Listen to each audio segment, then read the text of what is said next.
Do you struggle with chronic knee pain? Whether it was from an old injury or a prior surgery or arthritis or just normal wear and tear, chronic knee pain can be absolutely debilitating and awful. But it doesn't have to be. Do not let that keep you from living your life. There's a lot that the right stretches and exercises can do to relieve knee pain and get you back on your feet again, get you back to doing those things that you enjoy. Those exercises and stretches are exactly what I wanted to share with you in this video. Now, the two biggest issues in treating any type of chronic pain are limitations in range of motion and decreases in strength. Your knee hurts, so you're not moving it as much as it should. You're not using it as much as you should. Your leg gets tight and it gets weak. Your exercises should address those issues. We need to increase range of motion to within normal limits, and then we also need to increase strength as much as possible in order to make the leg and the knee as strong and functional as possible. You're going to get both in this video. I hope they help you out. First exercise is coming your way right now. Our first concern is always with the range of motion available in your knee. We need it to bend all the way and we need it to go all the way straight in order for it to function normally and pain-free. These first two stretches are going to help you with that. And so let's get into this. The first stretch that I want to show you is going to be a knee flexion stretch to work on how much your knee can bend. You're going to lay down on your back. You're going to bend your injured leg up towards you. Now with your hands, wrap those right here around your shin and then use your hands to pull your knee up into your chest. You're going to introduce a greater flexion in your knee as you do that. Ideally, I want you to take it to as pain-free, well, as much of a pain-free range as you can. Bend it as much as you can pain-free, just until we get a good, comfortable stretch in that knee. If that is painful, a lot of times what I'll show people is you can roll up a small hand towel. This is just a small hand towel, and what you can do is place that right in the joint right behind the knee, and then everything just looks the same.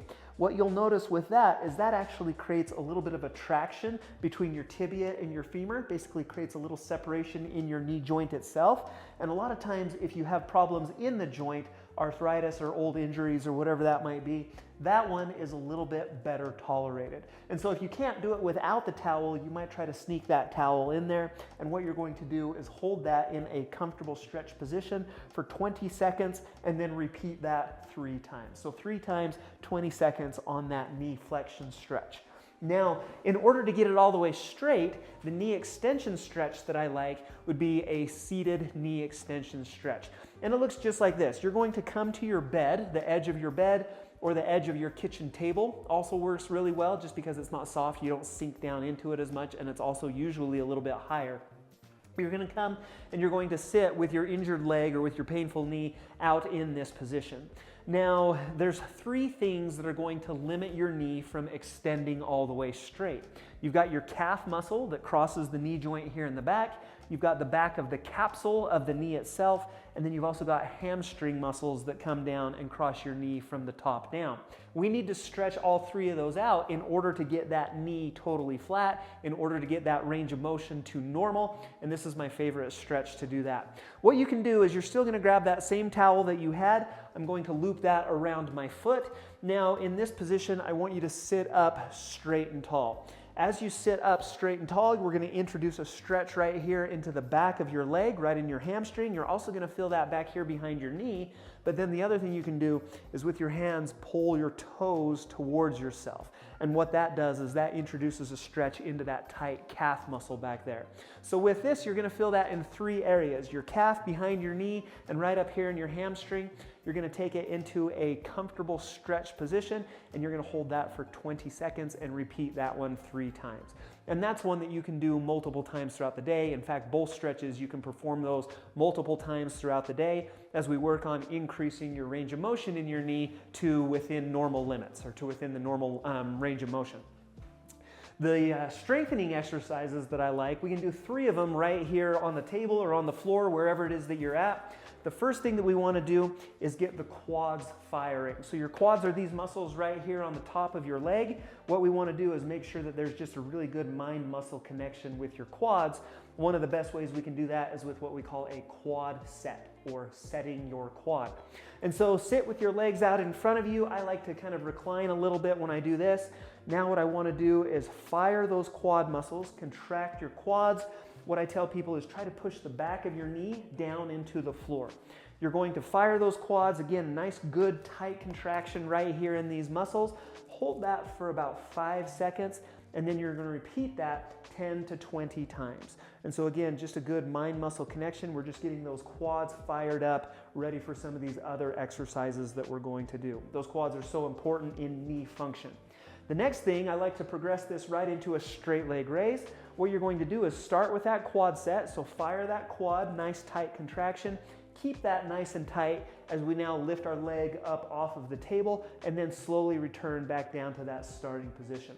One of the quad muscles actually crosses your leg and connects right up here into your hip. And so this is a great way that we can fire the quad a little more efficiently. So contract it. So we've got the nice quad set going on, lift the leg up and then slowly return back down.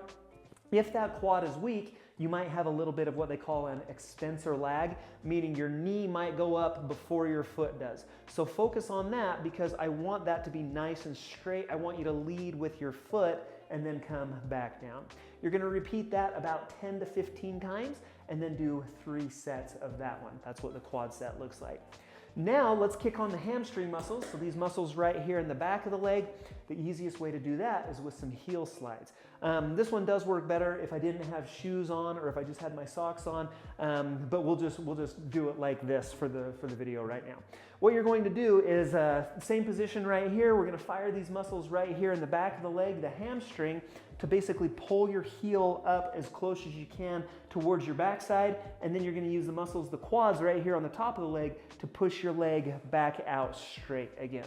And so we've got a hamstring curl coming up into this position right here as far as we can take it, and then the quad muscle active as we push it back down straight again. Same numbers on this one, about 10 to 15 repetitions, repeated 3 times is a good number to shoot for. So that's it for like the floor or the mat exercises. I've got one more for you as well. Finally, we're going to do one of the best functional exercises that you can do. We're going to do some squats, but then we're going to make it a little easier on the knees by doing them up against a wall. This is a wall squat. Now, personally for this exercise, I like to get that same little towel and then kind of drape it on my back. That just makes things slide a little bit easier. Lean up against the wall, and then I want you to bring your feet out about 12 inches. So take a small step out away from the wall with both feet. Your feet should be about hip, shoulder width-ish apart.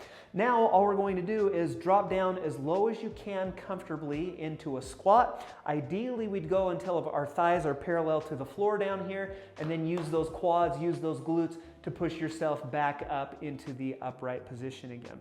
Again, squats, one of the most functional movements that you can perform. When we do them like this, up against the wall, it keeps your knee in a little bit better position, takes away a lot of the stress that you might normally feel as you perform these squats. And so 3 sets of 10 is a great number to shoot for with that one. I hope you find these exercises helpful. If you haven't subscribed to Tone and Tighten yet and would like to see more videos from me, hit this circle right here to do that. For some reason, YouTube thinks that you might like this video from Tone and Tighten, so check that one out and see if YouTube's right. Again, I hope you feel better soon. Thanks so much for watching right here on Tone and Tighten.